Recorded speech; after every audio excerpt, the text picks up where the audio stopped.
Mempertahankan bahasa Indonesia di era globalisasi, berdasarkan artikel dengan judul Eksistensi Bahasa Indonesia di Hari Sumpah Pemuda. Disusun oleh saya sendiri, Devonanda Listianto, dengan nomor induk mahasiswa 0511135549 sebagai tugas 3 mata kuliah Tata Bahasa Indonesia dan Komposisi. Bahasa Indonesia sebagai identitas nasional.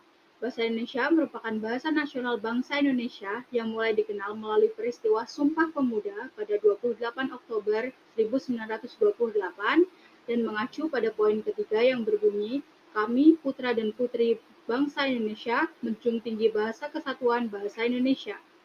Secara yuridis, bahasa Indonesia resmi diakui pada 18 Agustus 1945 dan tertuang dalam UUD 1945 pasal 36. Bahasa Indonesia sendiri merupakan hal yang penting, bukan hanya sebagai identitas nasional bangsa, tetapi juga sebagai bahasa nasional dan alat pemersatu bangsa. Mengingat Indonesia merupakan negara yang Bhinneka Tunggal Ika, yang artinya bersatu-satu tetapi tetap dalam satu jua. Selanjutnya, eksistensi bahasa Indonesia dan tantangan di era globalisasi. Melalui ajang ICIS, bahasa Indonesia memiliki potensi yang semakin kuat dan semakin dikenal di kancah dunia internasional. Hal ini merupakan peran dari Wakil Presiden K.H. Ma'ruf Amin pada saat itu yang menyampaikan pidato menggunakan bahasa Indonesia pada acara tersebut. Namun, aktualnya bahasa Indonesia masih menghadapi beberapa tantangan di era globalisasi, terutama karena adanya pengaruh teknologi digital serta derasnya arus globalisasi yang masuk ke Indonesia dengan membawa budaya asing, sehingga dapat mempengaruhi dan berdampak pada eksistensi bahasa Indonesia. Bahasa Indonesia wajib kita pertahankan. Berikut merupakan alasan mengapa bahasa Indonesia wajib untuk kita pertahankan. Yang pertama, bahasa Indonesia merupakan identitas bangsa Indonesia dan sebagai alat pemersatu bangsa. Dan yang kedua, terdapat landasan yuridis yang mengatur, yaitu terdapat pada Undang-Undang Dasar 1945 Pasal 36 serta Undang-Undang Nomor 24 Tahun 2009 tentang bendera, bahasa, dan lambang negara serta lagu kebangsaan. Dan yang ketiga, bahasa Indonesia sering dipakai di forum nasional dan internasional. Contoh implementasi nyatanya yaitu terdapat pada forum ICIS. Dan yang keempat, bahasa Indonesia banyak diminati oleh masyarakat internasional. Terdapat 6.967 mahasiswa yang belajar di Indonesia dan berasal dari mancanegara. Contohnya dari Timor Leste, Malaysia, Thailand, Korea Selatan, dan lain-lain.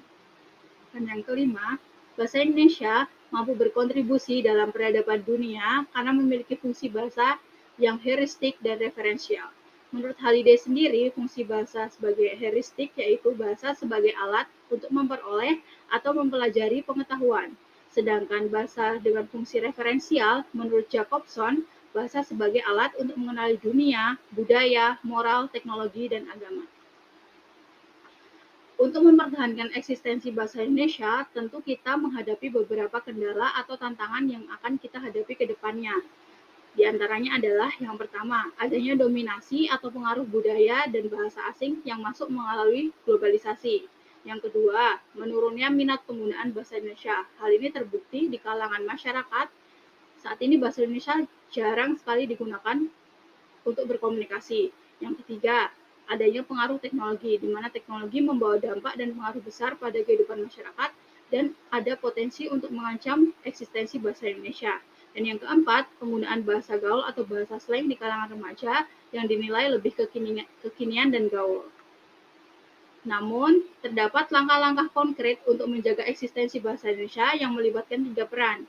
Yang pertama, peran dari pemerintah, peran dari masyarakat, serta peran dari generasi muda. Peran dari pemerintah sendiri diantaranya adalah menyelenggarakan konferensi internasional di Indonesia seperti ICIS untuk memperkenalkan bahasa Indonesia di kancah internasional. Yang kedua, memperkuat regulasi yang mengatur penggunaan bahasa Indonesia sebagai bahasa nasional. Yang ketiga, memberi himbauan penggunaan bahasa Indonesia yang baik dan benar melalui pidato presiden atau pejabat tinggi lainnya. Dan yang keempat, menyediakan workshop dengan tema kebahasaan untuk memperkuat kemampuan berbahasa.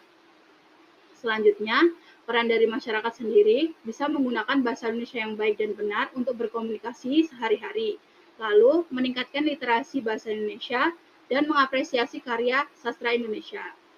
Kita sendiri sebagai remaja atau generasi muda, kita dapat menggunakan bahasa Indonesia yang baik dan benar untuk berkomunikasi, lalu menghindari penggunaan bahasa gaul dan bahasa slang.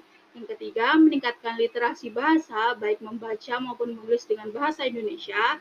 Yang keempat, melakukan kampanye atau ajakan penggunaan bahasa Indonesia melalui konten media sosial. Dan yang kelima, turut serta dalam forum atau acara kebahasaan. Kesimpulannya, bahasa Indonesia merupakan bahasa nasional yang penting dan sebagai identitas nasional bangsa. Eksistensi bahasa Indonesia semakin kuat di kancah internasional. Hal ini terbukti saat adanya forum ICIS dan banyaknya minat mahasiswa internasional yang belajar di Indonesia. Selanjutnya, untuk menjaga eksistensi bahasa Indonesia dan menghindari kendala yang mungkin akan dihadapi, perlu adanya langkah konkret dari peran pemerintah, masyarakat, serta generasi muda. Maka itu teman-teman, mari implementasikan dan mengaplikasikan penggunaan bahasa Indonesia untuk berkomunikasi sehari-hari. Dengan begitu, kita dapat melestarikan dan tetap menjaga eksistensi bahasa Indonesia. Terima kasih, cukup sekian yang saya sampaikan. Bila ada kurangnya, saya mohon maaf. Wassalamualaikum warahmatullahi wabarakatuh.